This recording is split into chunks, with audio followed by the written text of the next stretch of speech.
Brad, thank you for being here tonight. And I also want to thank all of you who chose to spend your Friday night with us. I think it's going to be a very interesting conversation. Thank you. Thank you. Thanks, everybody, for coming.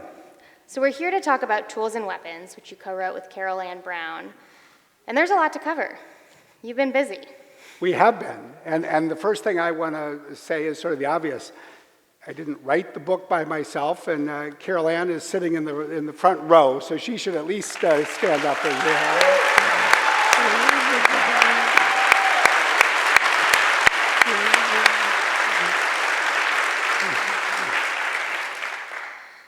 Yes, you've both been very busy. You have been all over the country giving speeches, and this is something that I'm pretty familiar with here in Seattle. I have to say, covering events, I have wondered more than once if there are two of you. Maybe you have a time turner. Our Harry Potter fans in the audience might get that one. So the point is that there's a lot to cover. There is. AI, data privacy, facial recognition, housing affordability. But I want to start at the beginning. This story starts in Quincy, Washington at, someone from Quincy out there. Right on. Well, you probably know, there, I recently learned, are tons of enormous data centers there. And I have to admit, I have not spent a lot of time thinking about data centers. I kind of just assume that the apps on my phone arrive through some complicated code, a lot of magic, but I was really struck by your description of data centers, these massive fortresses that no one ever goes into, and yet they power the modern economy. So my question is, why did you make me think about this crazy place? Why do we start in Quincy? Why did you start your book at a data center? We started in Quincy because I think you can't really appreciate what the world has become unless you have the chance to go in a data center. And yet we really don't have that opportunity. They're, for very obvious reasons, not open to the public. So we thought, well, let's take the reader on a tour of the data center.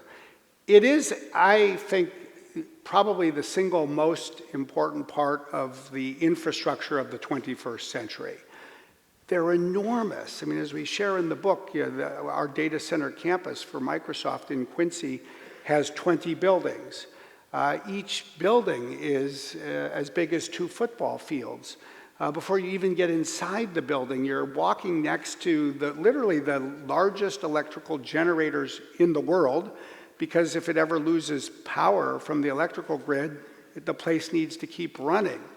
You walk into these rooms that have hundreds and hundreds of batteries, and you might say, well, why do you need batteries? And as we explained, it's really for 2 reasons. It's so that the power remains smooth. You don't want a surge. But also, if it loses electricity from the grid, it takes maybe 40 seconds for a generator to start up. Well, you don't want all the computers to go out. And it just goes on from there to the rooms where the computers themselves are located. And then you realize when you're in these rooms where you just look down and these computers go beyond your line of sight, that this is your data. And that thing that you did yesterday, that picture you snapped or that email that you sent, it's probably on one of these machines in your health records. And it's like, oh my gosh, this is the cornerstone of every part of our lives and our economy. And these data centers create some really interesting privacy issues because throughout history, our most valuable personal information was stored in our homes, and that's how our laws are written, right? If a police officer comes into your home and takes your information, it's hard to miss that. But now, my most valuable personal information is stored in your data center, and I know this is an issue near and dear to Microsoft's heart because law enforcement agencies have seen that as kind of an opportunity to gain information about your customers. You actually sued the government over this. We've sued the government 4 times over these sets of issues in the Obama administration. And we talk about a couple of inflection points over the past decade, one being 2013 in the wake of the Snowden disclosures. And what you described, Monica, is obviously right. For literally centuries, if the government wanted to get your data, they had to come to your home or your office. And they had to get a search warrant, and you actually had to let them in. You couldn't say go away. But you knew they were there. You knew the government had your data. And as we share in the book, because we really try to use history in part to shine a light on the issues of today, literally going back to the 1760s when these fundamental privacy rights were first established in London, you could fight back. You could go to court. But you can't go to court if you don't even know that the government came and got your data. And it really changed, in our view, the role of a tech company. Not just to store the data, but to be the steward of the data, and to some really important degree, to be the protector of people's privacy rights.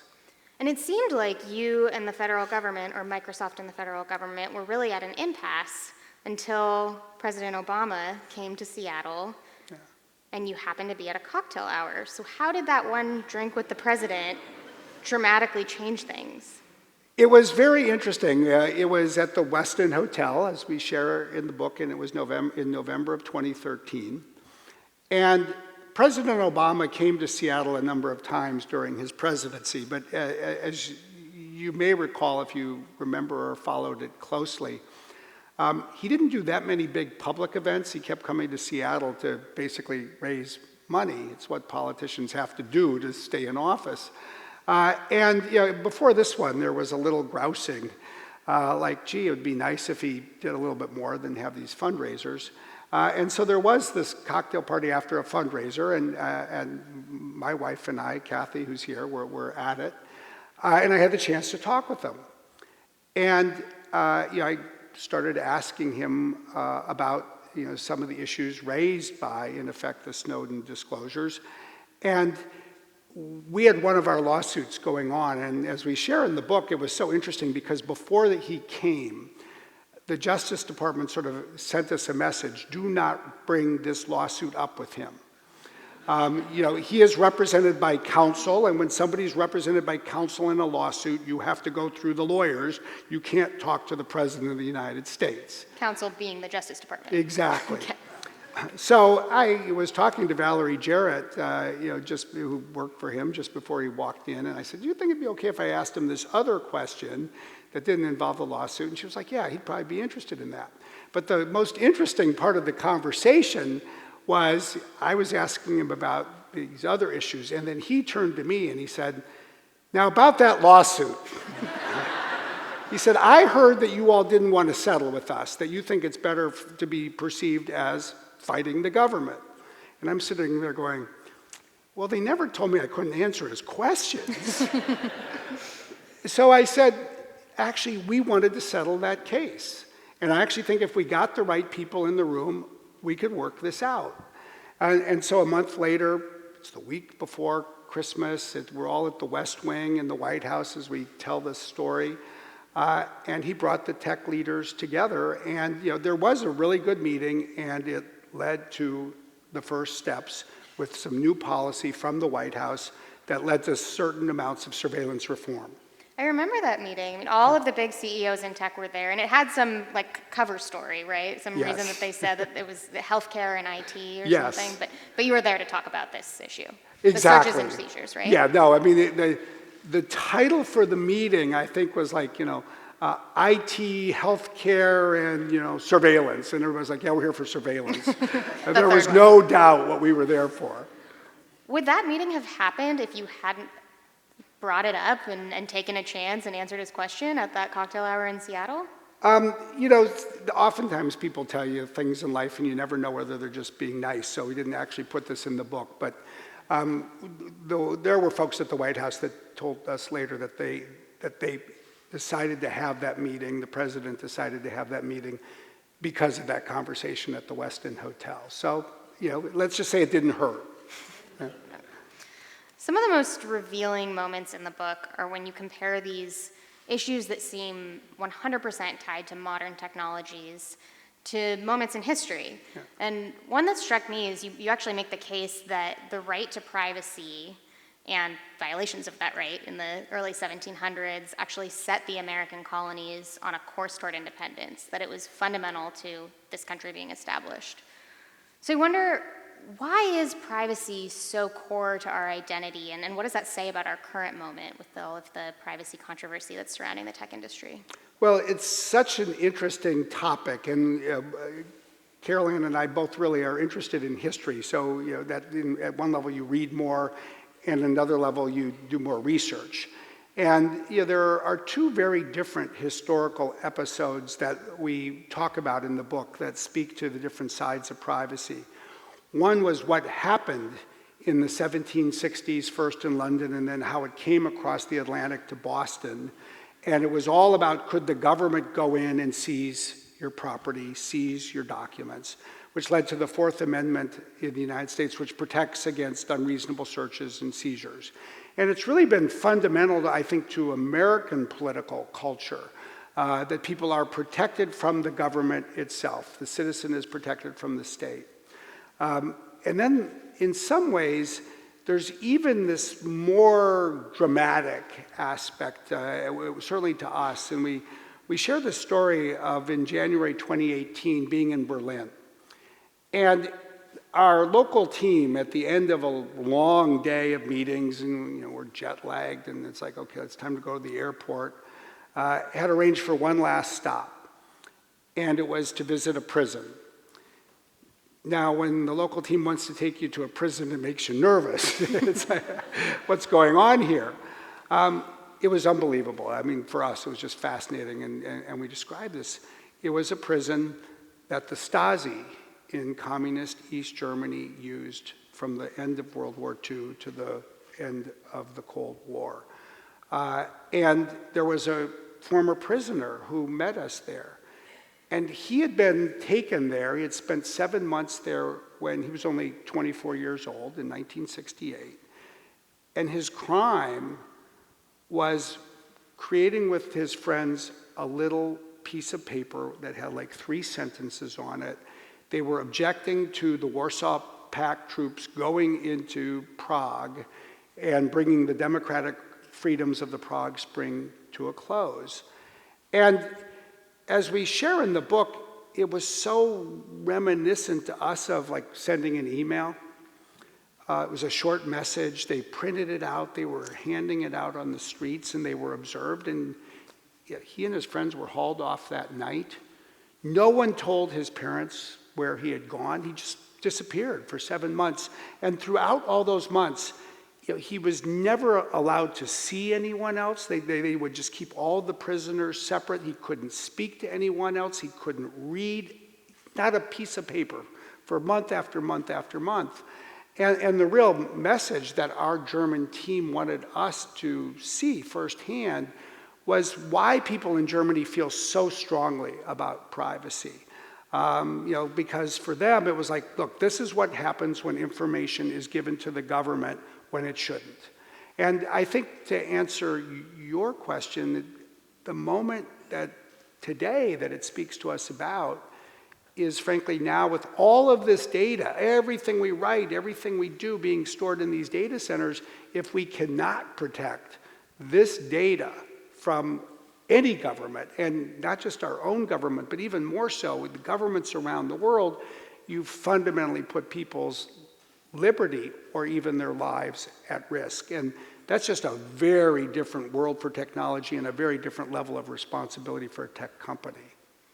I'm glad you brought up Germany. And Germany and the European Union have a very different attitude toward regulating the technology industry, in part because of their values around privacy, but also I think it's just kind of a cultural difference. Have you ever heard the saying, America invents, China replicates, Europe regulates? Yes. So I wonder if there is a correlation between the kind of lax regulatory environment in the United States and the fact that so many of the world's biggest technology, most innovative technology companies are based here. I mean, if we move toward this more hands-on regulatory approach that Europe has, is there a risk that the next Microsoft or Google will be created in another country? It's a great question, and look, at one level, everything in life has risk. And so you just have to think about what kind of future you want to create. Certainly, our book is in part designed to sort of level the playing field, make information about what's happening in tech more accessible to people, but it's also an argument.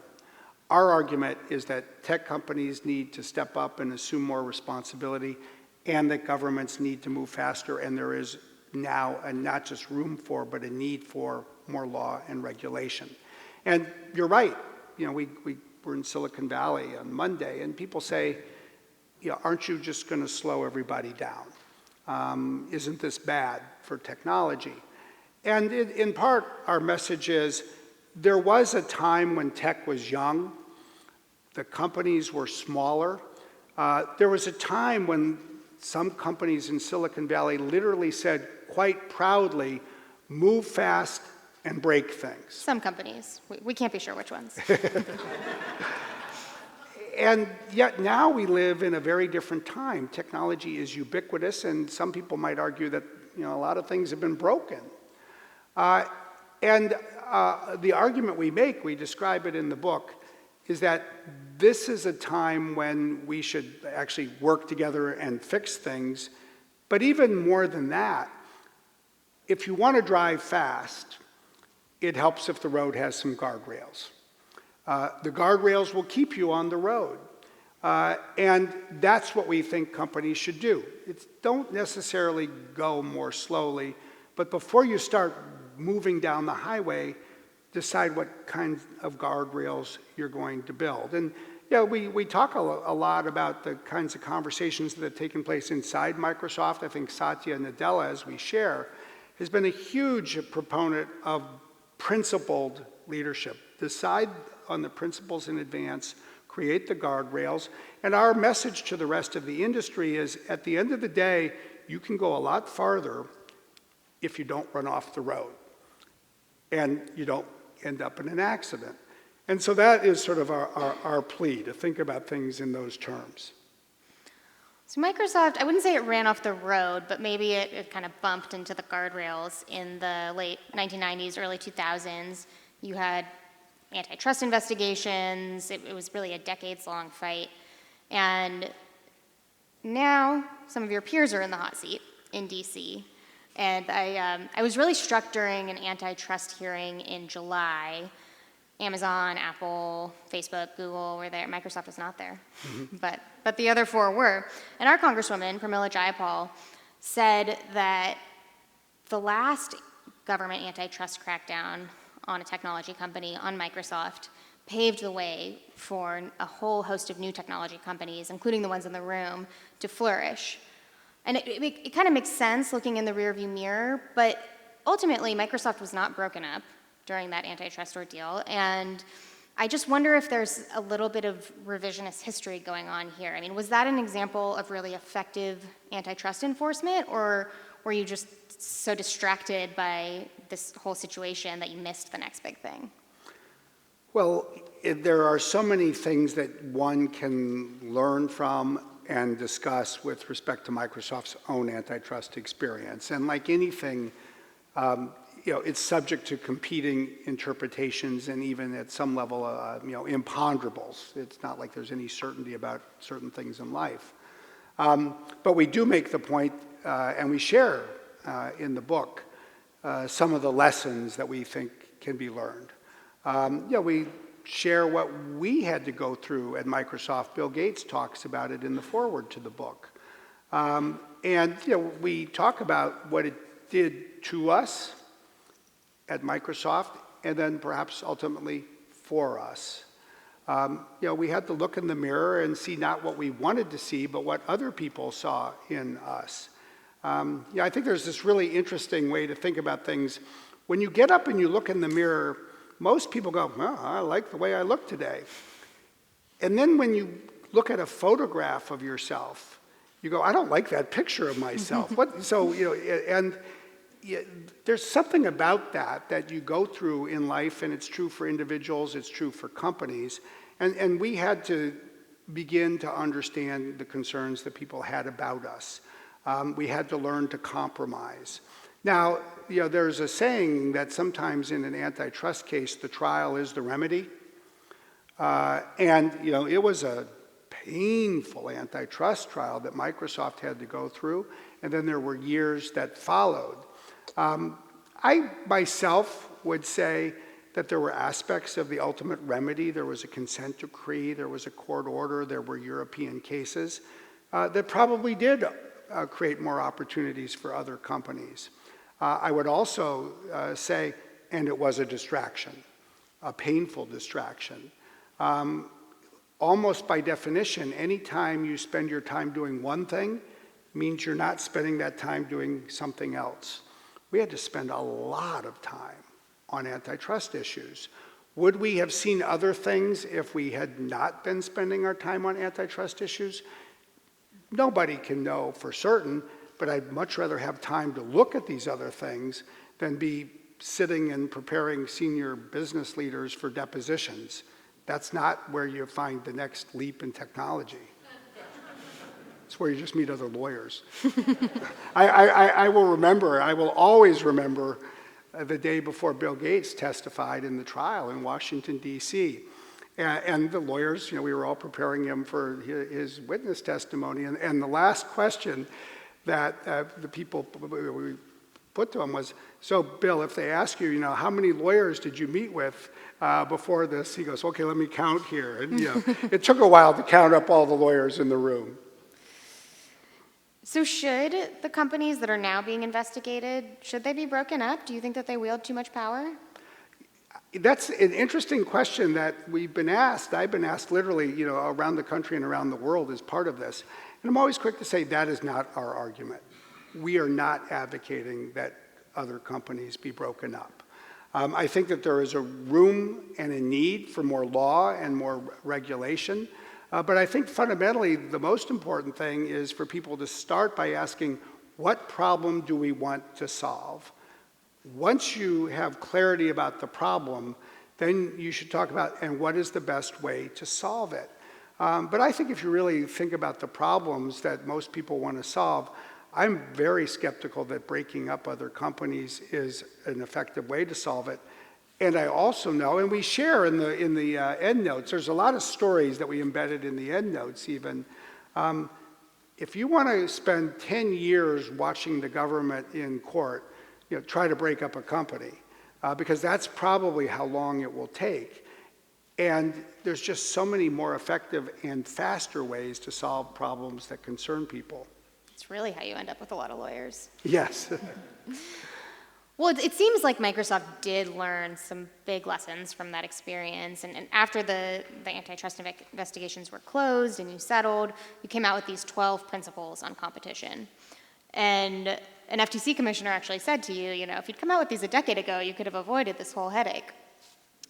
But it seems like you applied that because not that long after, you came out with 4 principles on consumer privacy. Yeah. And that was well before Cambridge Analytica and the other scandals that have really plagued the industry. So I wonder, do you draw a straight line? Do you think that the antitrust ordeal in the late 90s and early 2000s is the reason that Microsoft has escaped this current tech lash? Not exclusively. I think that Microsoft today is a very diversified company with a lot of products, many of which are a very healthy number 2.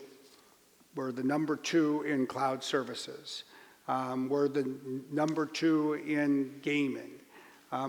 We wish we could have become the number 2 in phones. We didn't make it that far. We have a very healthy, diversified business, but we're not the dominant search engine or the dominant online retail site or the dominant social media site in a way that people may not appreciate. We're very healthy, probably number 2 in social media with LinkedIn, and it's 650 million members. But governments tend to focus on the dominant number 1, not the healthy number 2. I think that's the principal reason. Now, having said that, I do think that the things we learn, the approaches we've taken are not hurting. They're serving us well. You are number 1 on the stock market. I haven't checked in the last half hour, but pretty consistently you're up there. And in the book, you talk a lot about the ways that Microsoft has differentiated itself from the competitors, kind of taken the high road. And that might be laudable, but I have to ask the cynical question. Is the current tech lash good for Microsoft because investors are skeptical of other companies but confident that you're going to see your way through it? I don't think so. We talk about this, not surprisingly, inside the company. And the point I always make is when Congress decided to regulate banks in the 1930s, they did not create an exception for the banks they liked. They regulated all banks. And so, I think that the tech lash is fundamentally an issue for the entire tech sector. And if anything, I think there's more likely to be broad technology regulation rather than narrow focuses on specific companies as this continues to unfold. And if anything, our book, and it's quite, we state it quite explicitly at the end, we make the case for the industry to change, and we include ourselves in that.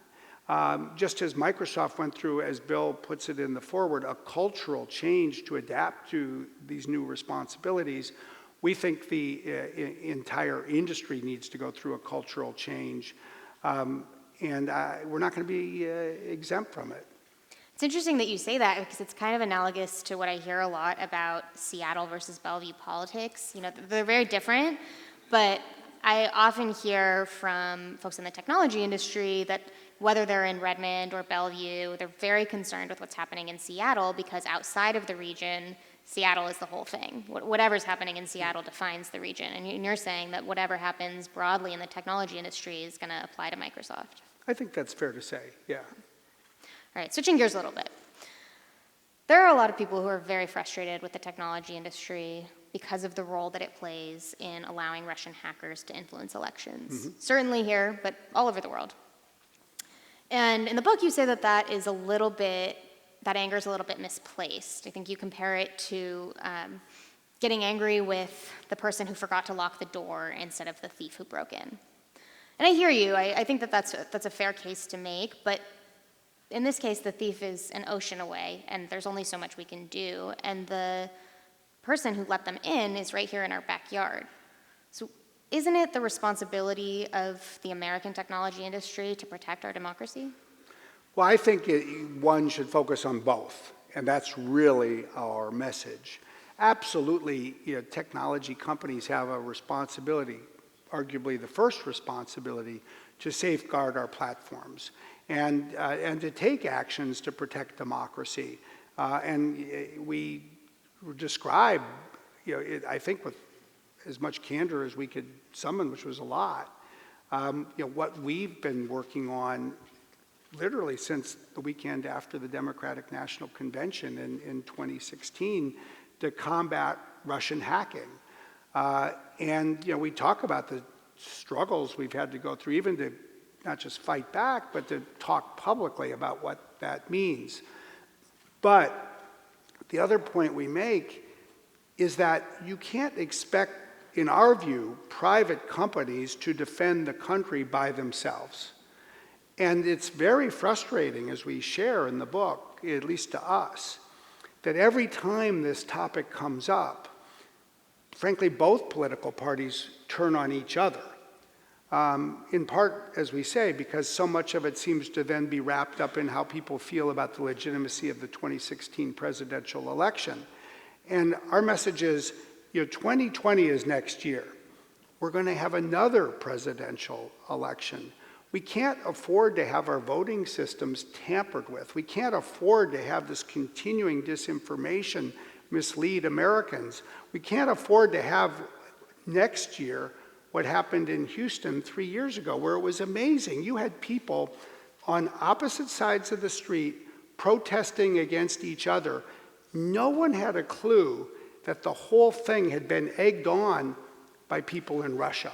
They got everybody riled up. You had neighbors yelling against neighbors. And we talk about the lessons of American history, history more broadly. Our country has always been able to pull together in the face of these foreign threats.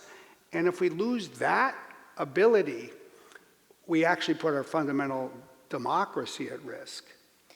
What's really scary is that the message that any country that has an interest in seeing American democracy destabilized, but particularly Russia, the message that they received is that this works. I mean, you can debate how effective the interference was, but the objectives that the American intelligence community said they were aiming to achieve were realized. And now everybody kind of knows that. The cat's out of the bag. The tech industry and the US government at least know this is happening, but I wonder, are we more prepared for 2020 than we were in 2016? And what do you expect to happen? I think we're better prepared, but the greatest danger is that we will simply be ready to fight the last war and not necessarily prepared for the next one. We've taken steps, as we describe in the book, to provide greater services to candidates, to political parties, to think tanks, and the like. There has been an effort to start to address disinformation. The greatest risk, in our view, is the threat to voting. Because just imagine what it would be like if it's next November. Imagine someone is elected president based on winning 3 states where the votes are very close. 70,000 or so? Yeah, that's what happened last time. So imagine that you have, doesn't matter which candidate you're thinking about, it's a close race, won because of close votes in a few states. And then imagine that it's a week later. And then it comes out that the voting machines were tampered with by a foreign power. And suddenly no one knows whether the votes that were counted were in fact the votes that were cast. What would that mean to our society? I mean, think about the polarization we're living with. And if you then undermine the fundamental legitimacy of whoever claims to have had the most votes cast, how do we continue? And the time to start talking about this is not then. It is now. And it is to do everything we can, frankly, every day between now and then to try to prevent that from happening. I think it's important to note that it played a big role, but Russian interference is not the only trend that led to the surprises in 2016.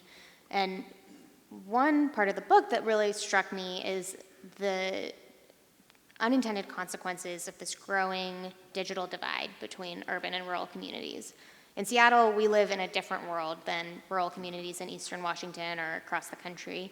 And the reality is that what the FCC says about broadband connectivity, the census tracts that the FCC says have internet, many of them do not. And you say in the book that this bad data actually erodes trust in these communities and the federal government, and even link it in some ways to President Trump's election. So what's the relationship there? One of our favorite stories in writing the book is the story about rural broadband, because it starts by going to eastern Washington. And we went to Ferry County. It is a county just west of Spokane. We went to Ferry County because it almost always has the highest unemployment rate in the state. It's also a county that overwhelmingly voted for Donald Trump. And if you think about rural America as a place where people feel left behind, when you go to some of these rural communities, what you find is that people have been left behind. They feel left behind for good reason. And you see it in unemployment rates, you see it in other opioid and related challenges. But the point that we make is that one of the reasons they're left behind is because technology has left them behind. The largest employer in Ferry County is the Cedar Creek Lumber Mill. It has about 175 employees.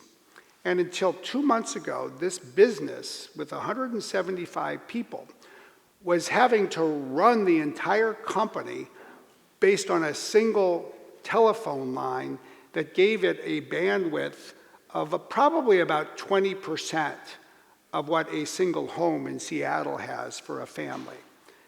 And what you realize, as we point out in our view, is that broadband has become the electricity of the 21st century. You can't bring jobs to these places across the country unless you can bring broadband. You can't improve education. You can't improve healthcare unless you can bring broadband. You can't bring hope unless you can bring technology. And then you add to this the fact that the FCC says that everybody in Ferry County has broadband. And we knew the reality was that wasn't the case. We described meeting with the local community leaders at the Knotty Pine Diner in downtown Republic.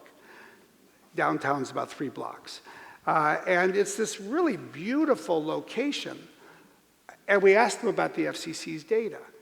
And they go, we know the FCC has been saying that for years. They're all wrong. Most of what Washington, D.C. has about us in terms of data is wrong. And one of the individuals said to us, we don't have broadband. Go tell that to the FCC. And as we share in the book, we did. We went to the chairman of the FCC and we said, we've been to Ferry County, and it's like a lot of places, your data is all wrong, and because your data is all wrong, federal money to bring broadband isn't available to them because you seem to think it's already there. So it explains a lot, in our view, about politics in the country to see some of this firsthand. Sure. And it also goes to the information that those folks receive. I mean, you probably, like most people in this audience, read a lot of your news online. And if broadcast is the only, television broadcast news is the only outlet you have, then that's going to give you a particular perspective. I wonder what the solution is, though, because it doesn't seem like the private sector can solve this, because it's not economical to deliver internet to these communities where there aren't that many people to pay for it. We draw from history in that chapter, as in so many where we sought to do this. And in part, what we show is that any time the country has had wireless technology, it comes to rural America faster than wired technology. Radio, television, cell phones spread quickly. Electricity, landline telephones, cable television, not so fast. And so we talk about how new wireless technologies, in our view, can close this gap more quickly. But we also talk about the role of the government. And specifically, we share this story that Carol Ann found in her research. It's just this wonderful story of how Franklin Roosevelt brought electricity to rural America. And it was very similar. In the early 30s, 90% of rural Europe had electricity. Only 10% of rural America did. And so FDR created the Rural Electrification Administration, and even though the country went through the Great Depression, even though it had to fight World War II, in 1945, when FDR died, 90% of the country, the rural communities, had been connected with electricity. And there's these wonderful stories of all the work that was done to bring electricity to every rural home. And if we could do that then of course we can do broadband now. We just have to remember what we long knew. And if the people who did this before us had a high level of ambition, then heck, we should have that kind of ambition too.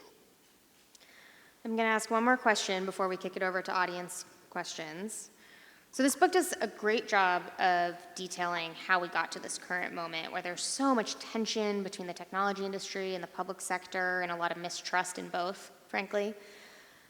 But I wonder, looking ahead, what do you see as the next greatest challenge that's going to require both the tech industry and the government to come together to solve? I think it, in part, is about artificial intelligence. Because AI is the thing that is starting to really impact the economy. It will probably be the most fundamental engine of economic change for the next 20 to 30 years. And as we describe in the book, we see the transition to an AI-driven economy as being comparable in impact to the transition from the horse to the automobile. And that's why we go back and we talk about what that did and how government had to adapt. And so I think it will mean huge economic change, huge need for skills, training for people. But it also, unlike just say the horse to the automobile, is fundamentally empowering computers, machines, to make decisions that previously could only be made by people. And so it really is raising not one but two fundamental questions for all of us. The first is, what is the future going to do to our jobs? Will there be jobs for our children? What will they look like? But the second, in some ways, is perhaps even broader. Are we, as a species, creating a future we can control? And we talk about the need to really address both of these issues quite squarely. Okay, these ones come from you. What inspired you to write this book?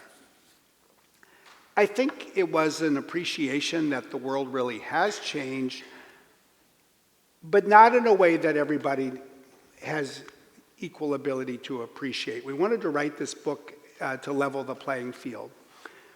Just think about what we all read about and maybe even argue about every day in the world. It's issues around immigration and trade, about globalization and income inequality. So much of that actually is being driven by changes in technology. But we don't really talk explicitly, certainly not enough in our view, about the technological change. In our view, it's like talking about the symptoms but not the causes.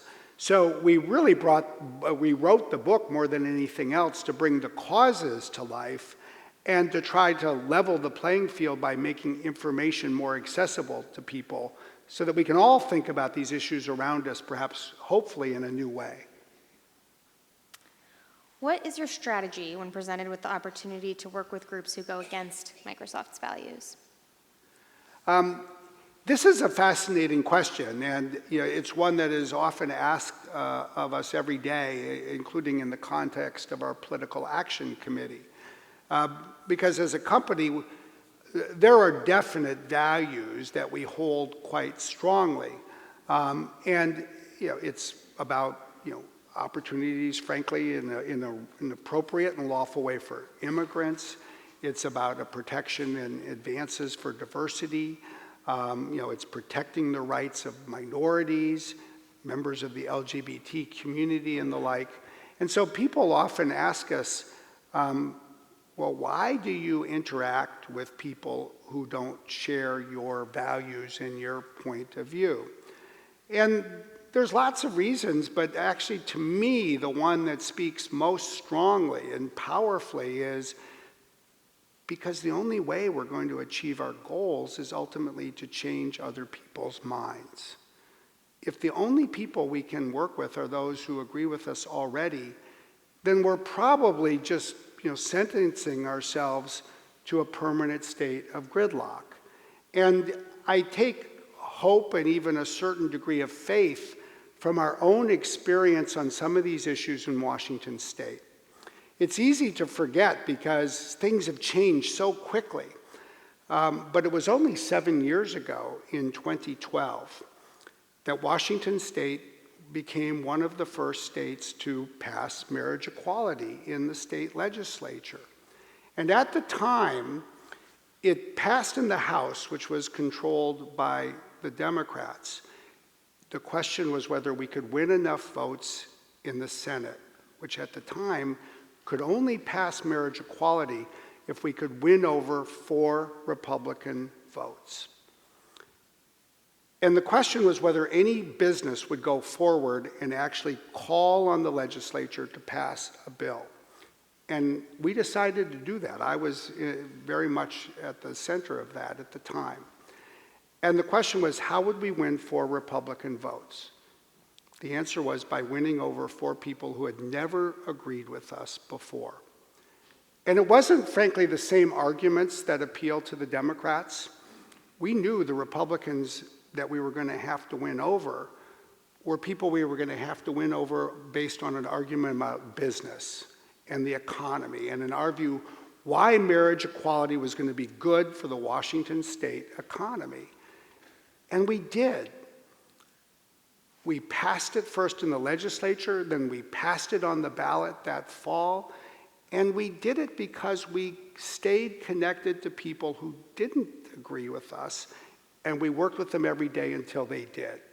And we care about these issues enough that we are committed to outcomes, to change, to getting things done, even if it means that some days you have to deal with the world of politics, and politics is often about pragmatism and not principle alone.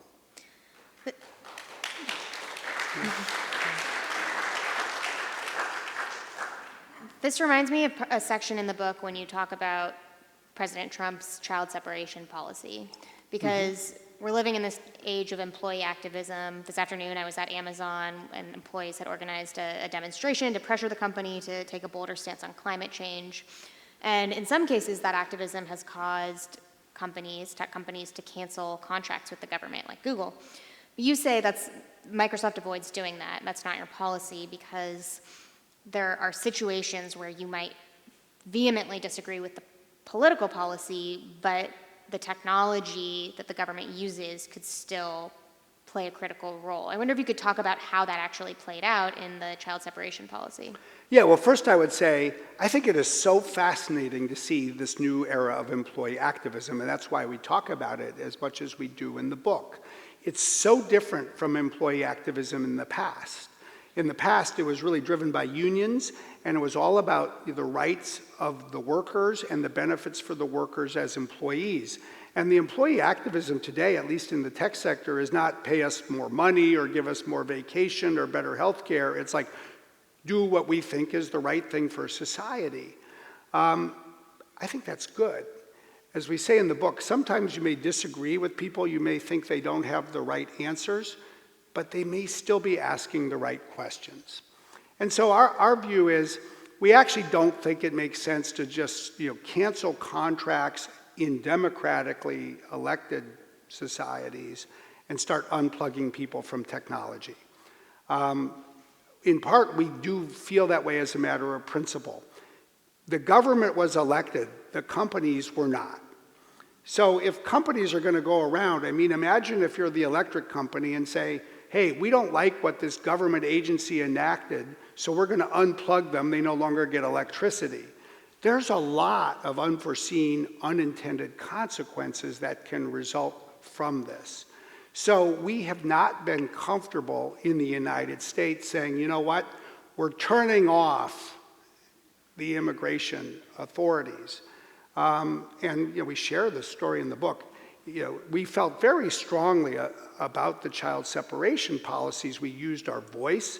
And I personally, as the chair of Kids in Need of Defense, the largest legal pro bono group in the country, one that I co-founded 12 years ago now, for the sole purpose of ensuring that kids could be represented by a lawyer going through an immigration proceeding.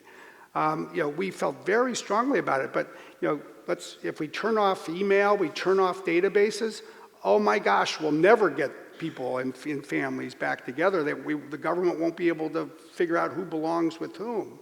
So we said, we're not going to turn off the technology, but we are going to use our voice. And we'll lobby, at times we'll go to court. I am actually very proud of the fact that on the 12th of November, the United States Supreme Court is going to have a hearing of huge importance. It's about DACA, it's about the Dreamers, it's going to affect 800,000 young people in this country. And there's only one company that is a named plaintiff in the cases that are going to be heard by the Supreme Court. It's Microsoft.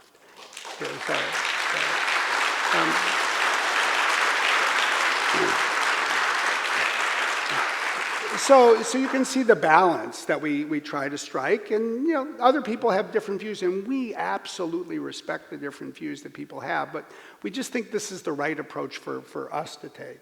Sure, and in the child separation incident, what really struck me in the book is that one of the reasons the government is now having such a hard time reuniting families is a program that was not designed to identify families as connected once they've been separated. There's a drop-down menu that said single or family, and once families were separated, the government has no record of how they're connected, and if they had a more sophisticated software tool, those families might be reunited. Absolutely. It is, to us, it was such an interesting story because it just showed how so many other things in life actually depend on technology. And so, the unintended consequences of turning off technology are just difficult to fathom. I mean, it is interesting to just think about the fact that if we or other tech companies had said one day, Customs and Border Protection, you just lost your technology, it's been turned off, the first thing that people would have been reading about, frankly, would have been all of the people at all the airports who could no longer get through customs because the customs authorities wouldn't have been able to look them up in their systems. So, life is complicated, and we disagreed with people who said, start boycotting these agencies. But equally important, people who are raising these questions were asking the right questions, in our view. And by engaging with them, by sitting down and talking and actually listening, it also gave us new ideas that we could pursue, and including in how we use our voice as a corporate citizen. Okay, I'm coming back to the audience questions. I've gone a little rogue here. Sorry about that. What is unique about Microsoft's culture that allowed this book to be written compared with other tech companies? I guess we all like to think we're unique, and as humans we each are, but maybe, we all have a lot of similarities as well. So I never want to sit here and say, oh, we are alone of a certain ilk. I will say that one of the great things that has happened to Microsoft this decade has been the culture that Satya Nadella has brought to the company. I think part of what he has brought is a sense of broad-mindedness. I think we've been really fortunate to have 3 CEOs who are all each really curious and in their own distinct ways. But to have a CEO who grew up in one part of the world and then lived in another, to have a CEO who's an engineer but is the son of a prominent government official in the first generation after colonialism, gave Satya this really broad perspective on life. And I think that's been just an amazing thing. But then he's really built on that with this focus, as we've often talked about, a growth mindset.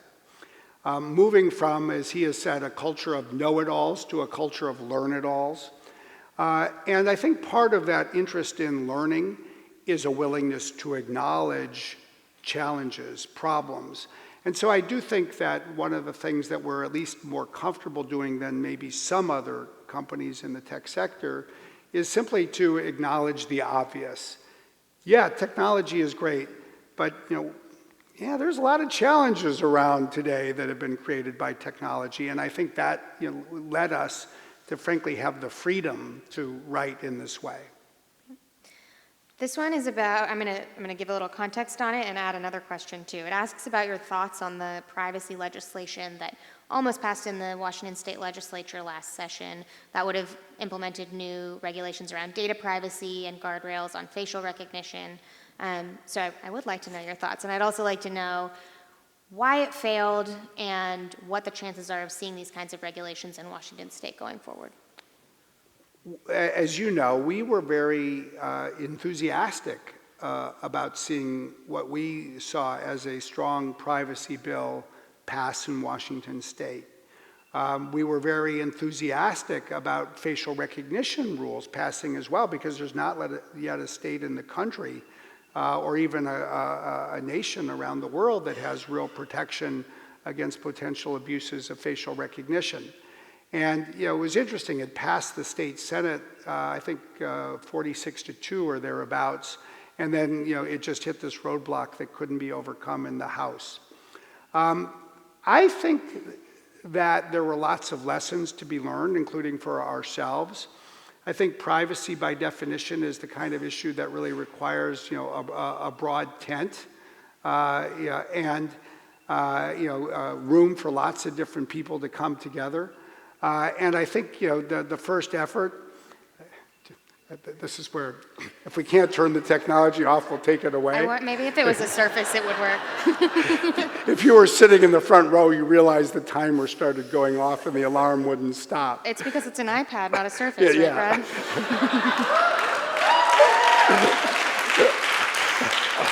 Eventually be taken outside. But yeah, I think that there's a lot of room for this state to continue to move forward to protect privacy. I think that it's the kind of conversation that takes more time than could happen in an initial session. I think it probably requires a broader exercise to bring more people together. And I'm hopeful that that's what is underway this year, and that we might actually see some privacy legislation passed in a way that everybody, broadly speaking, will feel good about in 2020. All right, the iPad has spoken. We are out of time. Brad Smith, thank you so much for being here tonight, and thank all of you. Thank you. Thanks a lot. Thank you. Thank you. Thanks a lot. Thank you.